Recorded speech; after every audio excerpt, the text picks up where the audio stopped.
ជំរាបសួរដល់អ្នកគ្នាខ្ញុំបាទពេជ្រថ្ងៃនេះខ្ញុំបាទមានវិធានបទថ្មីមួយទៀតហើយលើកយកមកនិយាយចែកជូនអ្នកនរគ្នាបានស្ដាប់ឬក៏ទស្សនាកម្សាន្ត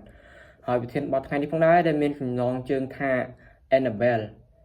គឺជាតុក្កតាមួយដែលសាហាវខ្លាំងមែនទែនដែលតុក្កតានឹងមានវិញ្ញាណ3សាច់ឬក៏វិញ្ញាណខ្មោចដែលស្ថិតនៅក្នុងតុក្កតានឹងចឹងណាអ្នកនរគ្នា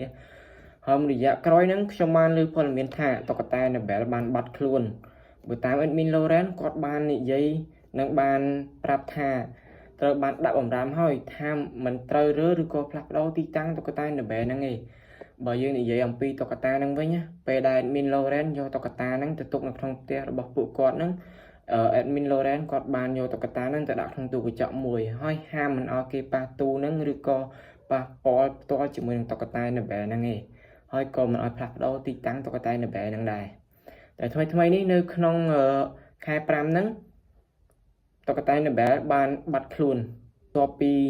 បាត់ខ្លួនតុក្កតា Annabelle ហ្នឹងហើយមានហេតុការណ៍ពីរបានកើតឡើងហើយគេគិតថាហេតុការណ៍ពីរហ្នឹងតាក់ទងជាមួយនឹងតុក្កតា Annabelle ហ្នឹង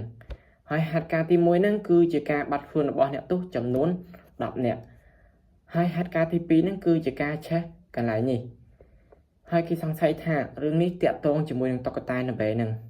នេះមានឆ្ងល់អត់ហេតុអ្វីបានតុក្កតា Annabelle ហ្នឹងត្រូវបាត់ខ្លួនទៅអត់ដោយសារ Admin Lauren បានយកតុក្កតាហ្នឹងទៅដាក់ក្នុងទូកញ្ចក់ហើយហាមមិនឲ្យគេប៉ះទៀតហេតុអ្វីបានតុក្កតាហ្នឹងបាត់ខ្លួនអ្នកនរគ្នាដឹងទេខ្ញុំប្រាប់តុក្កតាហ្នឹងបាត់ខ្លួនហ្នឹងដោយសារអាប៉ែនេះ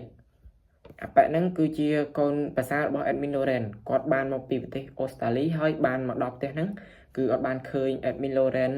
នឹងនៅផ្ទះទេហើយអាប៉ែហ្នឹងក៏ឃើញតុក្កតាហ្នឹងរៀងចាប់អារម្មណ៍ដែរហើយអាប៉ែហ្នឹងក៏បានទៅចិត្តតុក្កតាហ្នឹងបើកទូយកតុក្កតាហ្នឹងចេញមកក្រៅតាមខ្ញុំគិតប្រហែលជាវិញ្ញាណបិសាចហ្នឹងចូលទៅក្នុងខ្លួនអាប៉ែហ្នឹងហ្មងបានជាមានរឿងនឹងកាត់ឡើងបែបហ្នឹងបន្ទាប់ពីអាប៉ែហ្នឹងយកតុក្កតាហ្នឹងចេញពីទូហើយអាប៉ែហ្នឹងក៏បានយកតុក្កតាហ្នឹងទៅដើរធួនៅក្នុងទីក្រុងដើម្បីឲ្យអ្នកដែលគេចង់ឃើញតុក្កតា Annabelle ហ្នឹងផ្ទាល់ហ្នឹងបានឃើញហើយបានអាប៉ែហ្នឹងបានយកតុក្កតាហ្នឹងជិះឆ្លងកាត់កន្លែងពីរកន្លែងហ្នឹងបានធ្វើឲ្យមានហេតុការណ៍ពីរហ្នឹងកើតឡើងហើយហេតុការណ៍ពីរហ្នឹងកើតឡើងហ្នឹងគឺដោយសារតែអាប៉ែហ្នឹងផងដែរហើយបន្ទាប់ពីបាន